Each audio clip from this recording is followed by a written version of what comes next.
puros pera daw yung binabanggit sa kanya. Ba't ano sinabi ni Sir Carl?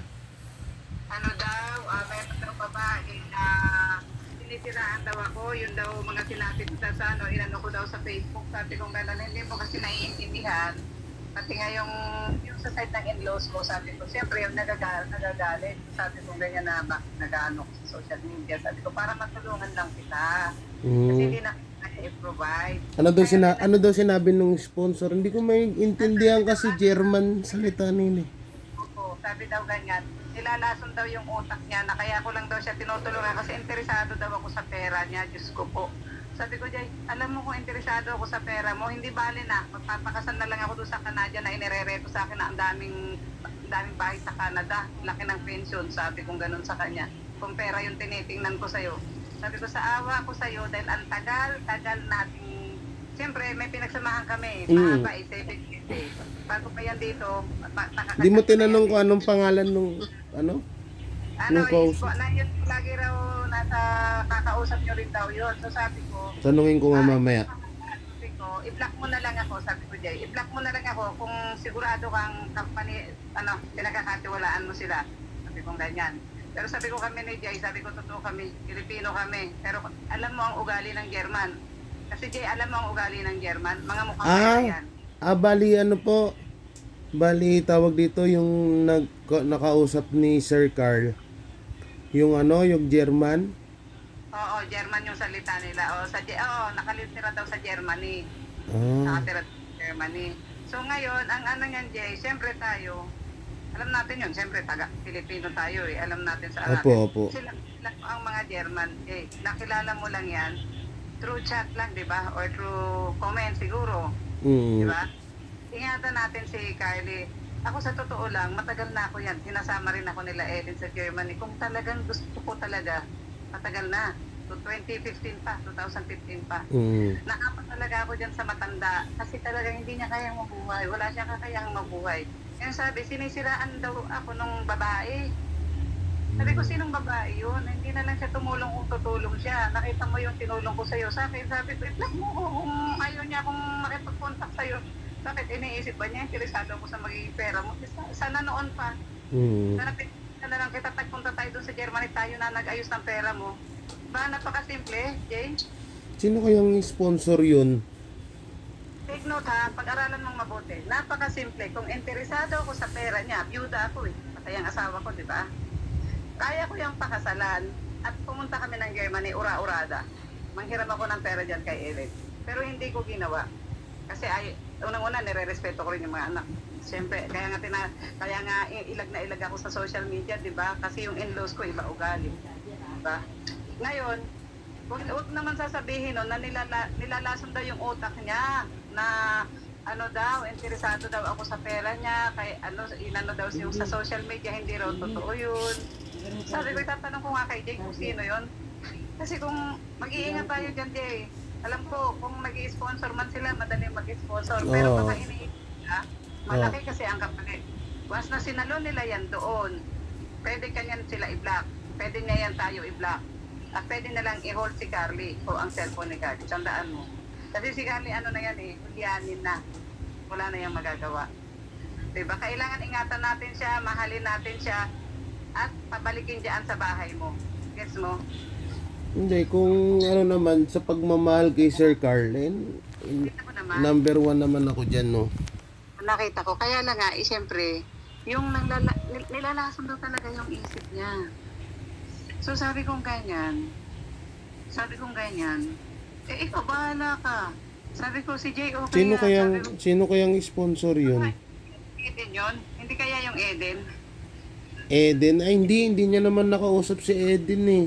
Busy sila Ma'am Eden. Nakatira daw sa Germany at lahat Wait lang. Ang dami kasing sponsor ko na nakatira sa Germany. Ngayon, nag-iingat lang din tayo kasi syempre, sa bagay, hawak. Sino kaya? Ay, nag-chat daw sa messenger niya? Hindi, kinausap daw siya. Sa messenger niya? Ewan ko kung saan, she talked to me. Sabi niya, kinausap niya ako, ang sabi niya, Yun lahat daw na sinasabi mo sa social media, hindi raw yun totoo. Gusto mo lang daw yung, interesado ka lang daw sa Ha? pera ko, kaya mo ako tinutulungan. Hindi daw ano? Hindi daw totoo yung mga sinasabi mo sa ano? Sa social media? Oo.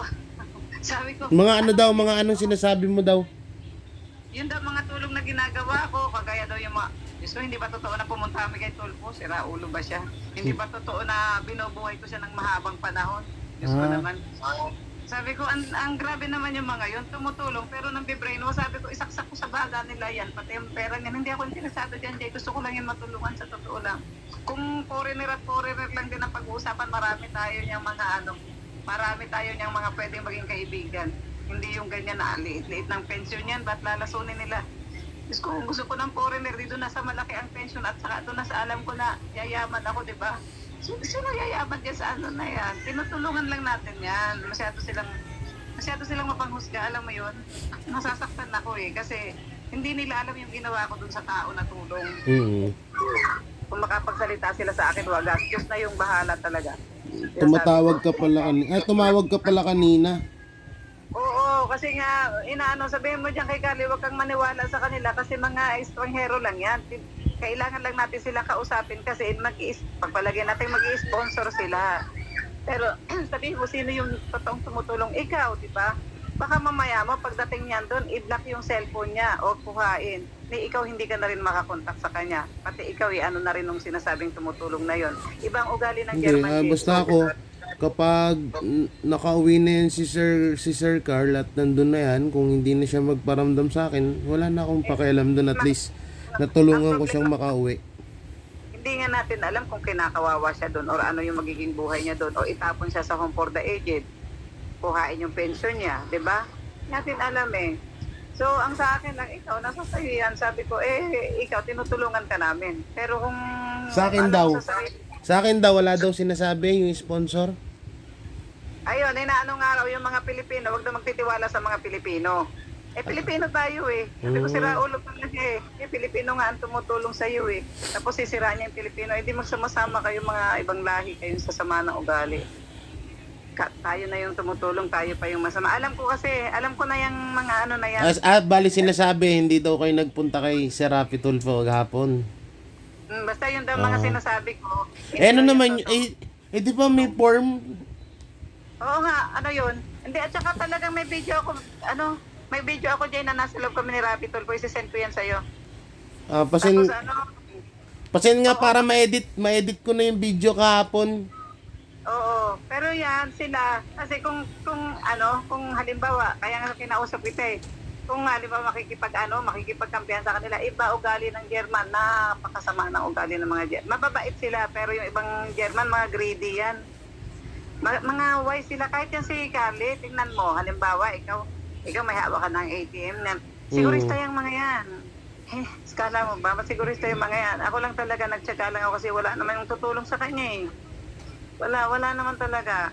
Sabi kong ganyan, mag-iingat ka lang palagi. At saka yung mga tao na mga akala mo ay pinagkakatiwalaan mo, sabi ko, obserbahan mo lang mabuti. Sabi ko, kami ni Jay, naging okay kami sa'yo. Sabi ko, Pilipino kami. Yung dugo namin, hindi kagaya ng dugo nyo. Sabi ko Tawag sa kanya, dito. Ayun nga, tawag dito. Kasi yung video, diba, sabi mo isisend mo sa akin lahat. Isisend ko. Kasi i-edit ko na kailangan ko. Tapos Sige. Tapos Yung recording pala, hindi naman ako nakakapag-send ng record, nag-e-error. Ayan, sana pala kinuha ko yung cellphone mo kahapon, tapos na-record ko na lang dun sa cellphone mo yung mga boses. Kung paano yung sinabi na bakit ganyan, yung hindi sila pwedeng tumulong kasi Sino, may mga jurisdiction. Sino si Sir Rafi? Sino? Ba't yung nakapirma Ojena ba yan? Yung head ng doon. Akala ko po ba si Sir Rafi yung nagsabi ng ganun? Oo, si Rafi Tulfo din. Bawal kasi ang video sa love. Sinabi ni Sir Rafi na bawal ko. Walang coverage. Talaga sinisita nila. Bawal pala mag-video dun sa loob ng TV5. OIC pa nga lang yung mga nakaitim doon, sisitahin ka pag yung cellphone mo yung yung naka-camera na bawal. Mm. Sabi ko, ano ba yun? Sabi ko, gano'n. Tayo sa interview pa lang, pero sa interview pa lang, na-video ako, pero nakatago yung cellphone ko eh. Hindi masyadong araw. Kasi nga bawal talaga. Sobrang bawal. Grabe Pero po. isisend ko pa. Oo, masisend pa rin ako. Kasi para Kakagising ko lang din eh. Oo. Grabe naman yung yung kahit lasunin nila ng lasunin yung utak niyan. Wala akong pakialam. Kasi ang hangat ko lang naman, matulong at mabuhay siya. Ngayon, kung interesado sila, medyo sasaluhin daw nila, sasaluhin siya, aanay siya sa Germany o ganyan. Alam ko na yung mga takbo ng mga utak ng mga tao na yan. Ang hinaano ko lang, Jay. Ano yan eh, ang mga German kasi yung parang papaikutin. Yung parang aanohin yung ulo mo, titilugin. Oo. So hanggang sa na tayo ng maniwala. Eh tayo mga Pilipino, parang tayo eh. Madali tayong maawa, madali tayong mapaniwala. Sabi ko ganyan, ikaw. Sabi ko, choice mo yan. Kung maniniwala ka sa kanila, sabi niya, hindi naman daw. Sabi ko, ako basta tumulong lang ako sa iyo. Kami ni Jay. Pero kung sa tingin mo, mapapaganda ka sa kanila, it's up to you. So, sabi niya, mga stranger naman daw. But sabi ko, yun naman pala, alam mo, stranger eh. Bakit nakita mo na ba sila? Sabi kong ganun. Nakita mo sila eh, nasa chat mo lang naman yan sila nakikita. Sabi kong ganun. Sabi ko, wag kang masyadong sabi ko kasi baka ikaw ang kawawa sa huli, sabay ko, kontakin mo ako, hindi kita tutulungan. Sinabi ko sa kanya yan. Sorry na lang, sabi ko sa kanya. Pero kung Sobra na yun. pero kung mapapaayos naman na mapapaayos naman si Sir Carl dun sa kanila kung halimbawa man, hindi bigay natin. Hindi, oo, pwede, pero matigas ang ulo niyan. Akala mo ba, mapapaayos siya doon? Aalis din yan doon kapag hindi, kasi hindi natin din naman alam yung, madali kasing magsalita eh. Hindi naman natin din alam kung ano yung buhay nila. Kaya pala umiyak si tatandaan ko na kaya pala umiyak si Sir Carl parang umiiyak siya kahapon. So tinanong ko siya. Oo, sabihin mo hindi totoo yung sinasabi nila. Ang hirap kasi nila, alam mo Jay, Kasi sa totoo ang sinabi niya sa akin, ano ba yung sinabi niya sa akin? Parang English yun eh. Para English talaga. Parang ang bulol kasi si Sir Carl sa English, sabi niya. My future wife, Miles, sabi niya, Miles. Tapos umiyak siya. ayun nga. Ayun ba yung sinasabi ng sponsor? Ako naman, nakala ko, sabi ko baka nami-miss niya lang si Ate Princess. Kaya parang emotional to. Siyempre, naman ang sasabihin ng mga lintik ng mga in-laws ko na mga kala mo naman mga perfecto. Alam naman sabihin ko na ganyan. So, ang doon, sabi daw ng sponsor, ganito, ganyan, niloloko ka lang yan.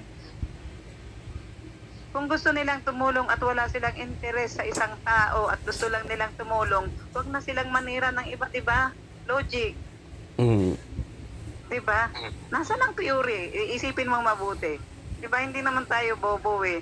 Bakit kailangan mong manira ng tao na tumutulong din sa tao? Baka may dahilan. Kung talaga malawak ang pangunawa nila, siguro may dahilan. Siguro may yung may anak to na or may mga hindrance o mga balakid na mga kamag-anak o di ba? Huwag naman, sabi ko, kung tumutulong sila, tumulong na lang sila. Hindi ko naman naanohin yan eh. Mas maganda nga makauwi na yan doon eh.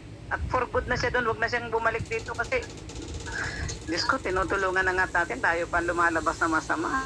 Ano ba yan? Jesus name naman. Oo, talagang pinagdarasal ko, sabi ko, Jesus name, sabi ko, ikaw na po amang bakala talaga. Sabi ko, masakit kasi tumutulong ka na, pinapasama ka pa. Sabi ko, puro pagtulong na lang nga ginawa ko, Jay. Tapos maririnig ko kay Carly, daw ako, niloloko ko daw. Kesyo daw, interesado lang daw ako sa pera niya. Di sana 3 buwan pa lang hindi nakukuha yung pera niya. Ginawan ko na ng paraan para lumuwas kami doon, di ba? Umutang kami ng pamasahe. Sige, tara, magpakasal tayo. At ako na mag-aayos noon. Total, malaking pera. Ayan, asawa mo na ako ngayon. Di ba sila nag-iisip? Kayang-kaya kong gawin yan eh. Kung gugustuhin ko yung marami. Naman akong may kapit ako sa immigration. Kaya nga sinabi ko sa iyo, Jay, ako na ang bahala sa immigration. Kasi yung head ng immigration, kadikit ko talaga, kapitbahay ko eh. Kapitbahay ko yung head ng immigration, SM Aura. Ba't hindi niya matulungan si Sir Carl? Ang immigration kasi is, ang ano lang yan, ang trabaho lang ng immigration is visa. Yung mga overstay, yung mga fugitive, hinanghuhuli sila ng mga overstay. Alam nila overstay yan. Huhulihin nila yan kung hindi dahil sa akin. Na sinabi ko, sis, sabi ko, please lang naman ha, wag mong ituturo kung nasan si Carly. At alam mong fugitive na yan. Sabi niya, oo naman sis. Sabi niya, ikaw naman.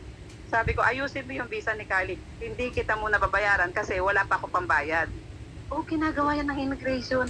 Sa totoo lang. Ako lahat yung nagpo-proseso. Halos lahat na nagpo-proseso.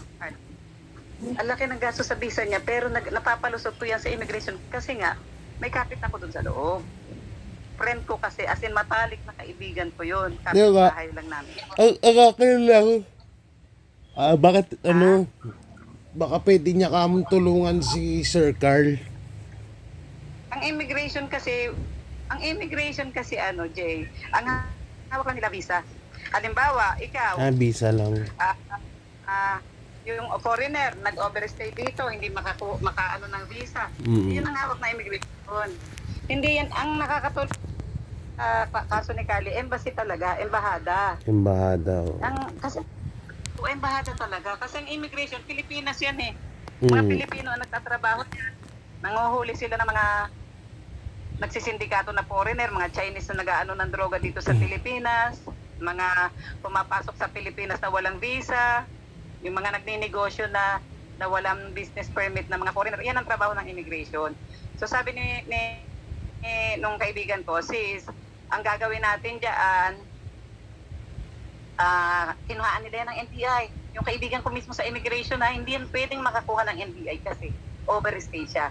Pag yan walang NBI, huhulihin yan ng pulis. Alam mo ba, Jay? Kinuhaan nila yan ng NBI. Dire-diretso kami yan sa loob. Hindi kami nag-online, hindi nila. Diretso na doon kay Ma'am Claire. Doon sa kay nito. Sino ba tong kaibigan ko doon sa NBI? Basta sa NBI Manila. Diretso na kami doon sa loob. Tapos sabi kong ganyan, ano gagawin? Sabi niya, basta diretso ka na sa taas. Ganon kalakas yung si Ma'am sa immigration. Kaya nga nung sinabi mong may ayusin sa immigration, sabi ko, sige na, ako nang bahala sa immigration. Kaya yung sinasabi ng ano na yan, yung nagtatawag-tawag sa kanya, baka pagdating pa lang sa immigration, hindi makalusot yan, hindi makakalipad yan. Pag ako nainis sa kanya, paliliparin niya yan.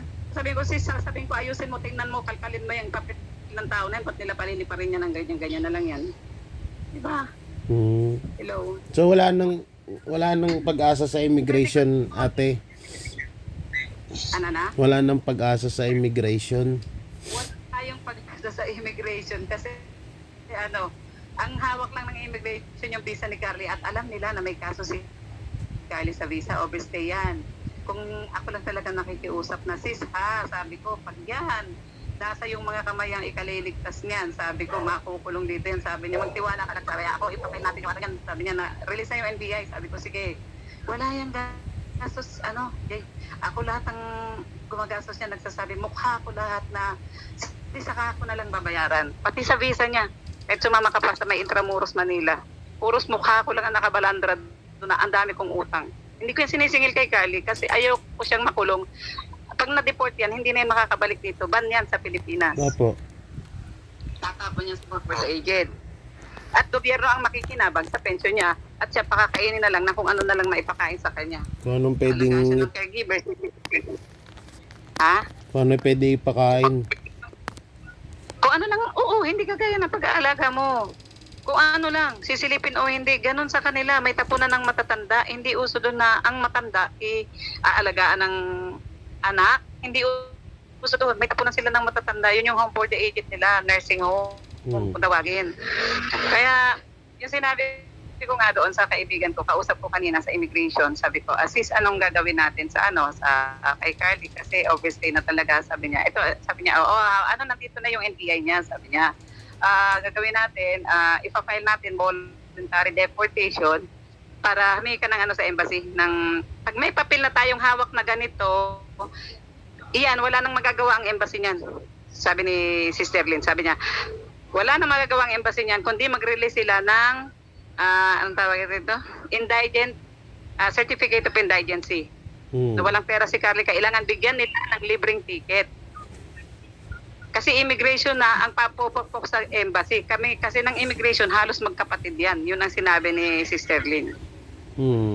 Halos magkapatid. Hindi naman tayo makakilos, Miles, kasi wala naman tayong sabi niya gano'n, wala naman tayong certificate of indigency. Sabi niya ngayon, itong NBI at yung doctor certificate na hawak mo, dalahin mo sa immigration. Kahit wag na si Carly, sabihin mo na lang, hindi nakakalakad. Para i-file natin yung voluntary deportation and then diretsuhin mo sa embassy. Kaya nga kaya naman i-process kahit walang sponsor na yan. Kasi yung sponsor kasi, parang sabi ko, bakit nila po, kung tutuusin, kaya rin naman. Kaya rin naman yung paalisin. Ang dami lang proseso, ang daming gastos, pamasahe dito, pamasahe doon, taxi dito, taxi doon. Kaya naman yan i-proseso, Jay, sa totoo lang. Kung Kaya kaya, natin yan. kung kaya naman pala, bakit hindi umabot pa sa tagal na ganyan yung in-stay ni Sir Carl? Yung mga gastos nga, kailangan itataxis siya sa immigration, kailangan yung appearance niya, kailangan din yung mga pirma-pirma niya, certificate of indigency, doctor certificate, maraming mga kailangan. Napakaraming kailangan. Walang financial assistant na nagbibigay sa kanya ng financial. May nagtutulong man sa kanya, pagkain pa lang niya. Pagkain, yung tinitirang bahay, kuryente, tubig, inaputulan nga, di ba? Kasi nga, Diyos ko, magkano lang namang minsan bibigyan ka 2,000 kung may mag-i-sponsor na kasi hindi naman tayo social media, di ba? Kung sino lang maawang Ano nga ulit? sa akin, minsan barang. Hinahanap ko yung Facebook ni Madam, hindi ko mahanap, ate. No? Ano yun, naka-private? Naka-private yun si Madam. Anong pang, Sin ano naka-private. yun? Claire, ano yun? Claire, Eleanor. Oo. Eleanor Mahadas Mahadas. Kessler. Anong Pilipino ba yun?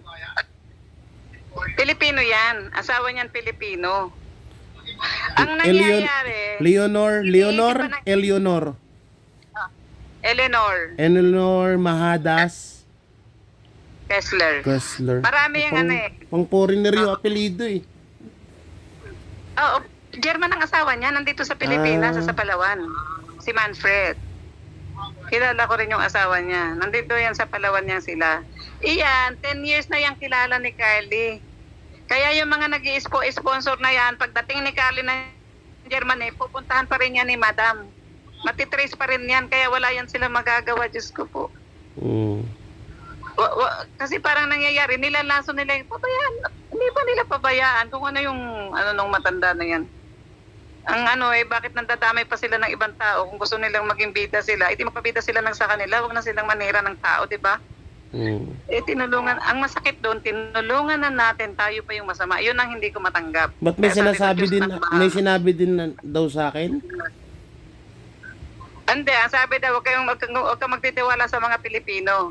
Sa mga Pilipino na yan. Kumbaga, ang inaano niya, tayo, mga German tayo, pag dito, yung kumbaga, ang inaano nila, German sila Siguro, nakapag-asawa ng German, kaya German na rin.